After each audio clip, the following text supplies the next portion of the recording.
శుక్లాంబరధరం విష్ణుం శశివర్ణం చతుర్భుజం ప్రసన్నవదనం ధ్యాయేత్ సర్వవిఘ్నోపశాంతయే.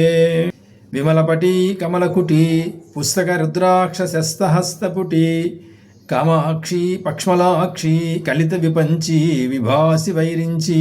గురుబ్రహ్మ గురుర్విష్ణు గురుదేవో మహేశ్వర గురు సాక్షాత్ పరబ్రహ్మ తస్మై శ్రీ గురవే నమః.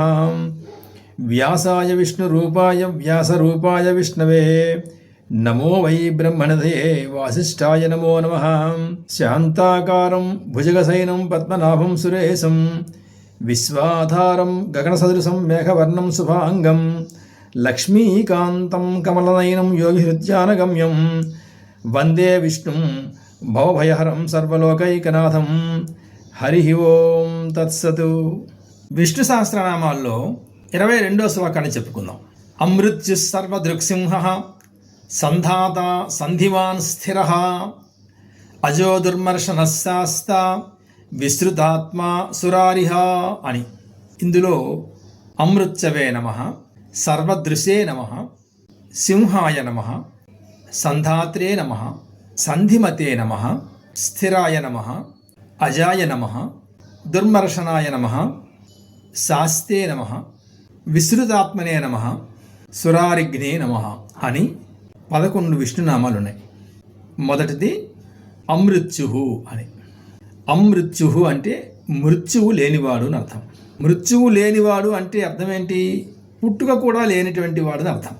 సాధారణంగా ఈ జగత్తంతా కూడా 6 వికారములతో కూడి ఉంటుంది. జాయతే, అస్తి, వర్ధతే, విపరిణమతే, అపక్షీయతే, నశ్యతే అని. జాయతే అంటే పుట్టడం, అస్తి అంటే ఉండడం, పుట్టింది అంటే అది కొంతకాలం ఉంటుంది. వర్ధతే ఉన్నది పెరుగుతుంది, పుట్టింది ఉంటుంది పెరుగుతుంది. తర్వాత విపరిణమతే అంటే మార్పు చెందుతుంది. తర్వాత అపక్షీయతే అంటే క్షీణిస్తూ ఉంటుంది. తర్వాత నశ్యతే అంటే పూర్తిగా లేకుండా పోతుంది. మొత్తం పైన సృష్టిలో ఈ 6 వికారాలు అన్నిటికీ ఉంటాయి.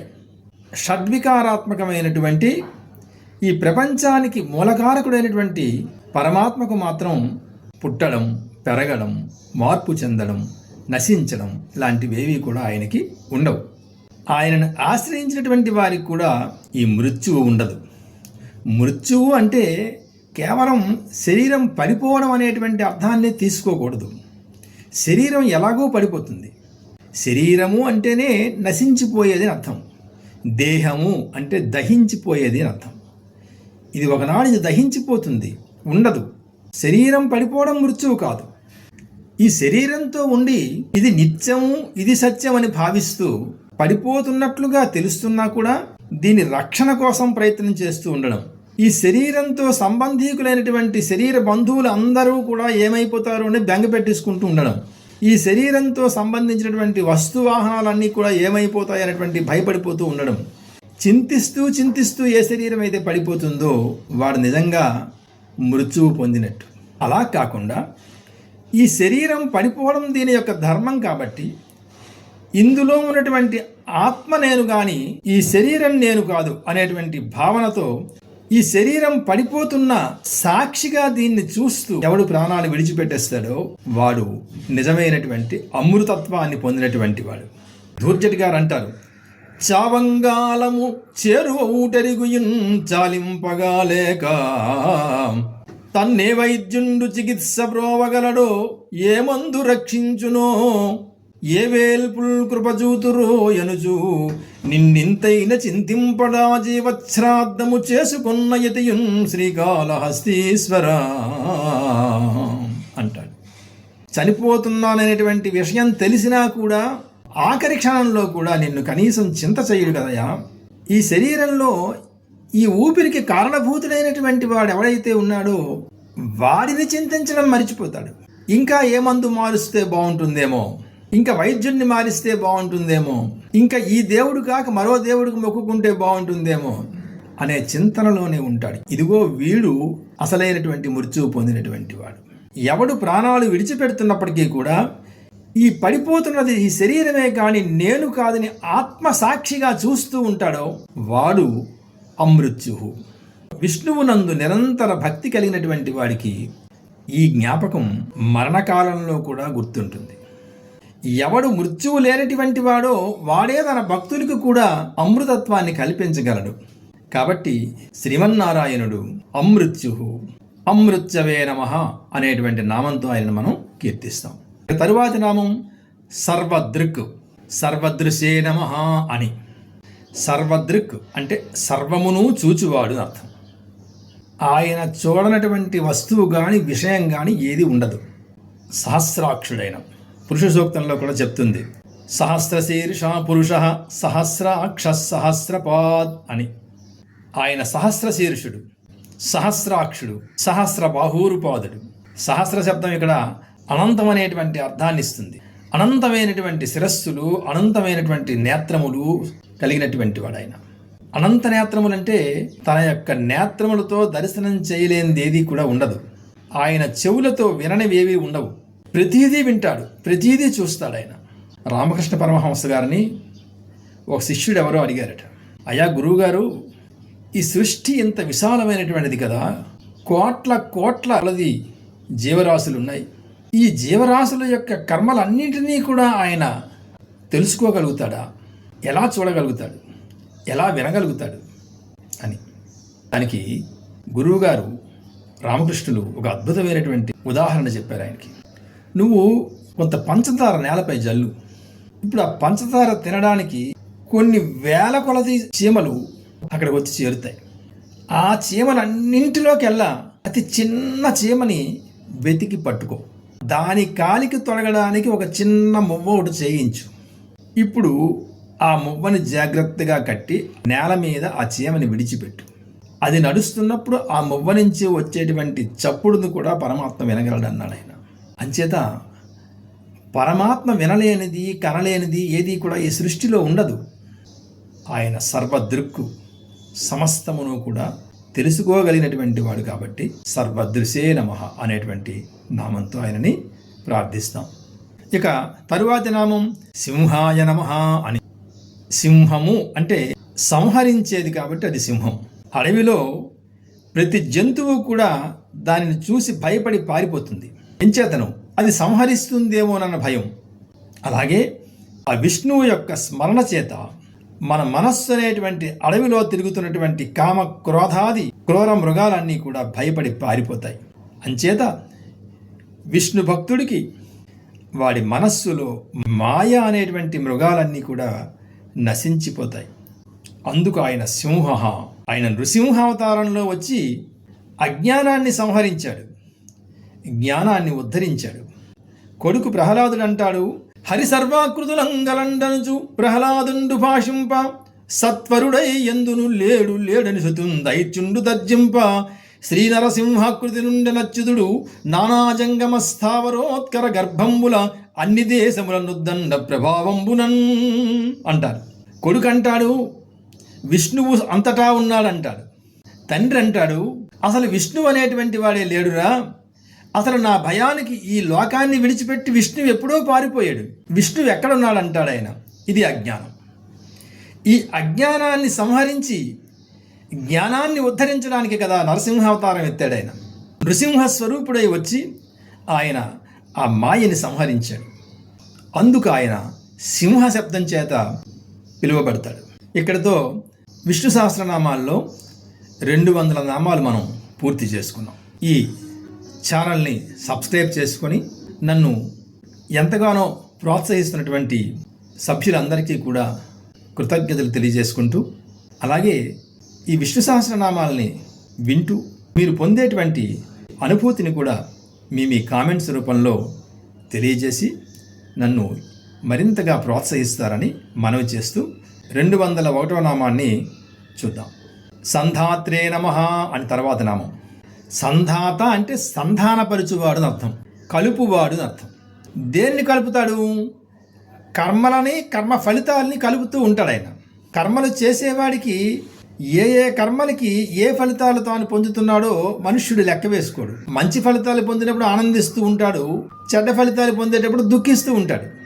అలాగే నేను ఇప్పుడు ఇన్ని మంచి కర్మలు చేస్తున్నాను కదా, నాకెందుకు ఈ కష్టం అనుకుంటూ ఉంటాడు. వాస్తవంగా జన్మించిన నాటి నుండి మరణించినంత వరకు కూడా మన యొక్క కర్మలు మనకు కొంత గుర్తుంటాయేమో కానీ గత జన్మల యొక్క కర్మలు మనకేమీ గుర్తుండవు.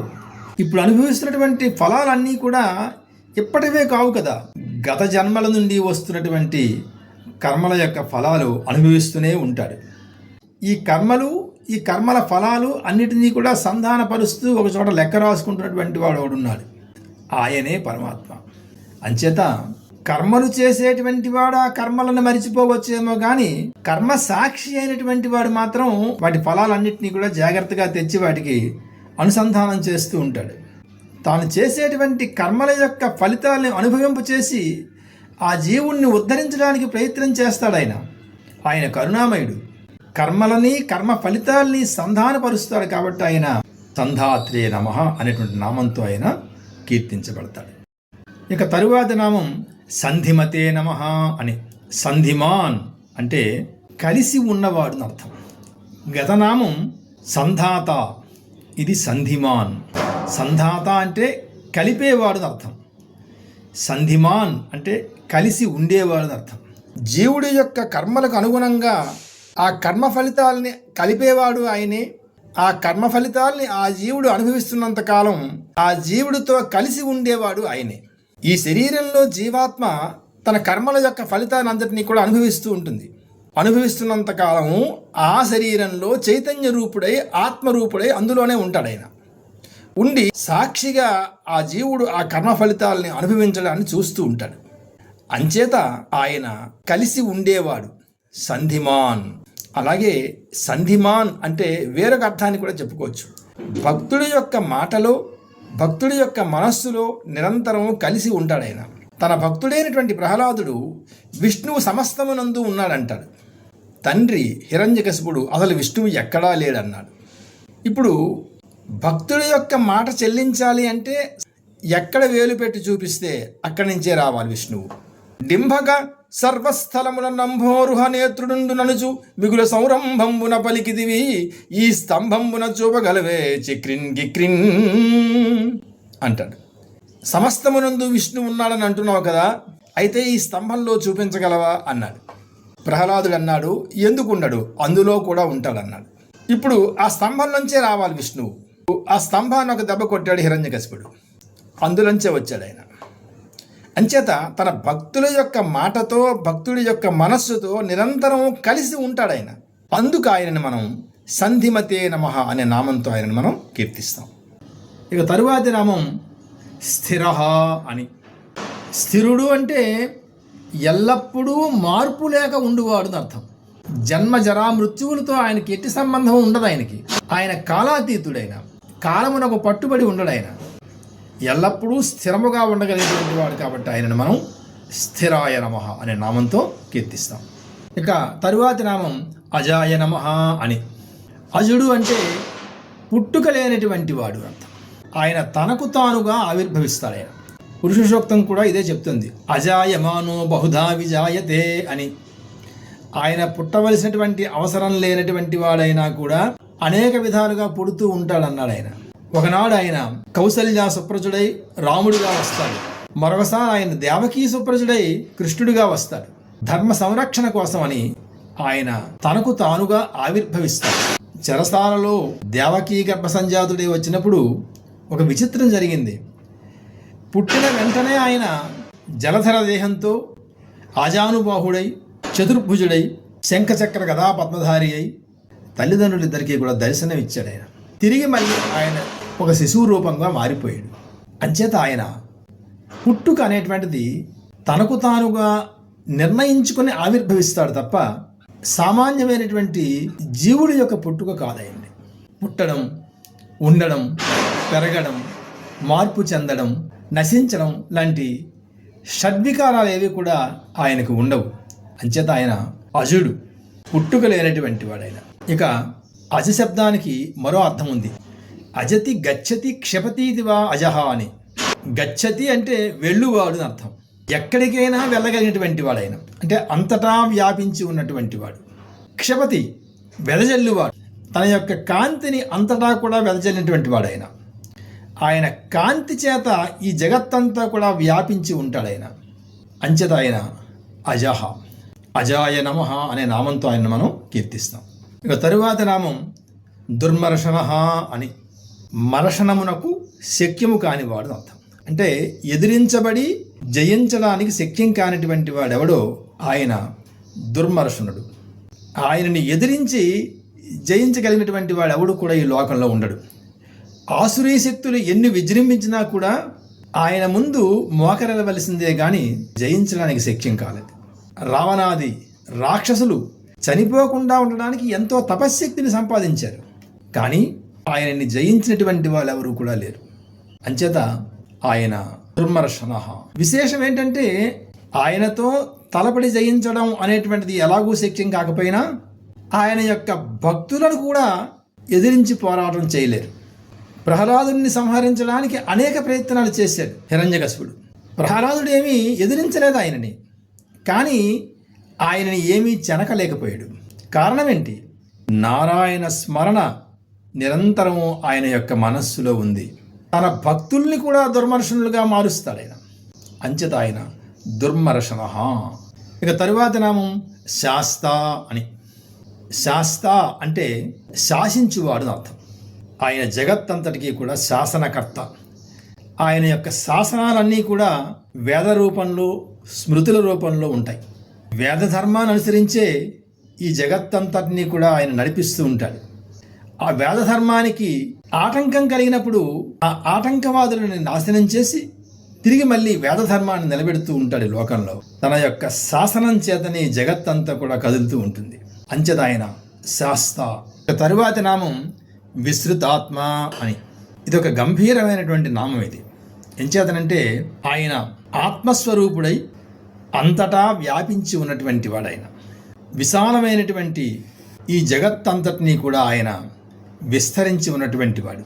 ఆయన యొక్క విశ్వరూపాన్ని చిత్రపటాల్లో చూపించడానికి అనేకమైనటువంటి తలలు, అనేకమైనటువంటి బాహువులు, ఆ బాహువుల్లో అనేకమైనటువంటి ఆయుధాలతో మనకి ఆ చిత్రపటాల్లో చూపిస్తూ ఉంటారు. చిత్రకారుడికి అంతకంటే మరొక వీలు లేదు కాబట్టి అలాగ అనేకమైనటువంటి శిరస్సులతో చూపిస్తాడు. ఇంద్రుడిగా, వరుణుడిగా, వాయుదేవుడిగా, అగ్నిగా, యముడిగా, ఒక పక్షిగా అనేక రూపాలతో ఆ ముఖాలన్నీ కూడా చూపిస్తాడు. వాస్తవానికి విష్ణువు యొక్క రూపం ఇదా అని చెప్పడానికి సాధ్యపడదు. ఎంచేతనంటే ఆయనకు ఒక రూపమే లేదు. పోతన గారు అంటారు, స్త్రీ నపుంసక పురుష మూర్తియునుగాక, తిరియ గమర నరాది మూర్తియునుగాక, కర్మ గుణభేద సదసత్ప్రకాశి కాక, వెనుకనన్ని తాన ఈ వెలయిచుండు అంటాడు. అసలు ఆయన స్త్రీయా, పురుషుడా, నపుంసకుడా, ఆయన తిరియక్క, అమరుడా, నరుడా, ఆయన గుణములేంటి, ఆయన యొక్క కర్మలేమిటి, ఇవేవి కూడా చెప్పలేము. కానీ అన్నీ తానై ఉంటాడు. అన్ని కర్మలు తనవే అయి ఉంటాయి, అన్ని గుణములు ఆయనవే అయి ఉంటాయి. ఆయన యొక్క రూపం ఇది అని చెప్పడానికి సాధ్యపడదు, కానీ అన్ని రూపాలు ఆయనవే అయి ఉంటాయి. వెనుకనన్ని తానే వెలయిచుండు అంటారు. విస్తృతాత్మస్వరూపుడు ఆయన. అంతటా వ్యాపించి ఉన్నటువంటి వాడు. అన్ని రూపాలుగా, అన్ని గుణములుగా, అన్ని కర్మలుగా వ్యాపించి ఉంటాడు ఆయన. కాబట్టి ఆయన విస్తృతాత్మనే నమః అనే నామంతో ఆయనను మనం కీర్తిస్తాం. ఇక ఈ శ్లోకంలో చివరి నామం సురారిహ అని. సురులు అంటే దేవతలు, సురారులు అంటే దేవతల యొక్క శత్రువులు రాక్షసులు. రాక్షస సంహారం చేసినటువంటి వాడు కాబట్టి ఆయన సురారిహ అనే నామంతో కీర్తిస్తాం. రాక్షస సంహారం అంటే పూర్వం ఎప్పుడో దేవతలకి రాక్షసులకి యుద్ధం జరిగిందండి. సురుల వైపు ఉండి రాక్షసులను సంహరించాడు కాబట్టి, లేదా రావణ కుంభకర్ణాది రాక్షసులను సంహరించాడు కాబట్టి ఆయనను సురారిహ అనే నామం ఆయనకి వర్తిస్తుందని చెప్పడం అన్నది ఒక సాధారణమైనటువంటి విషయం. కానీ వాస్తవంగా ఈ దేవతలు, రాక్షసులు ఎప్పుడో ఎక్కడో ఉండడం కాదు, వారు ఎప్పుడూ మన మనస్సుల్లోనే ఉన్నారు. భగవద్గీతలో దేవాసుర సంపద్విభాగ యోగంలో స్పష్టంగా చెప్పబడింది.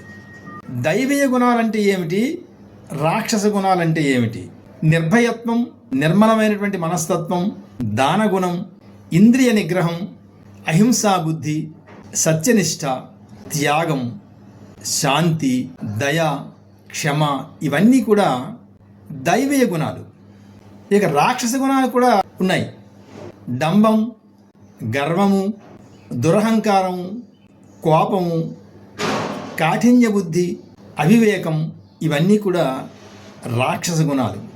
ఈ దైవీయ ఆసురీయ గుణాలకి ఎప్పుడూ కూడా మధ్య సంఘర్షణ జరుగుతూనే ఉంటుంది. ఇవి మన మనస్సుల్లోనే ఉంటాయి. ఈ దైవీయ గుణాలు ఎక్కువగా ఉండడం వల్ల వాడు ముక్తిని మోక్షాన్ని పొంది తరిస్తాడు. ఆసురీయ గుణాలు ఎక్కువగా ఉండడం చేత వాడు మళ్ళీ మళ్ళీ పుట్టి కర్మల యొక్క ఫలితాలను అనుభవిస్తున్నాడు. ఆ విష్ణు భక్తుల్లో ఆసురీయ గుణాలన్నీ కూడా నశించిపోతాయి. దైవీయ గుణాలు ప్రబలంగా ఉండి వారు మోక్ష సాధన వైపు అడుగులేస్తూ ముముక్షుత్వాన్ని పొందుతారు. ఆ విష్ణు భక్తి లేనటువంటి వాడికి ఆసురీయ గుణాలే అధికమయ్యి తిరిగి మళ్ళీ మళ్ళీ పుడుతూ కర్మలను చేస్తూ ఆ కర్మల యొక్క ఫలితాలను అనుభవిస్తూనే ఉంటాడు. అంచేత భక్తుల యొక్క మనసుల్లో ఉన్నటువంటి ఆసురీయ స్వభావాన్ని నశింపచేస్తాడు. కాబట్టి ఆయనను సురారిహ అనేటువంటి నామంతో మనం ఆయనని కీర్తిస్తాం. అమృత్యు సర్వదృక్సింహ సంధాత సంధిమాన్ స్థిర అజో దుర్మర్షనశాస్త విస్తృతాత్మా సురారిహ అనేటువంటి 11 విష్ణునామాలతోటి ఈ 22వ శ్లోకాన్ని పూర్తి చేసుకున్నాం. తిరిగి మళ్ళీ 23వ శ్లోకంతో మళ్ళీ కలుద్దాం. సర్వం శ్రీ మాతృచరణారవిందార్పణమస్తు. స్వస్తి.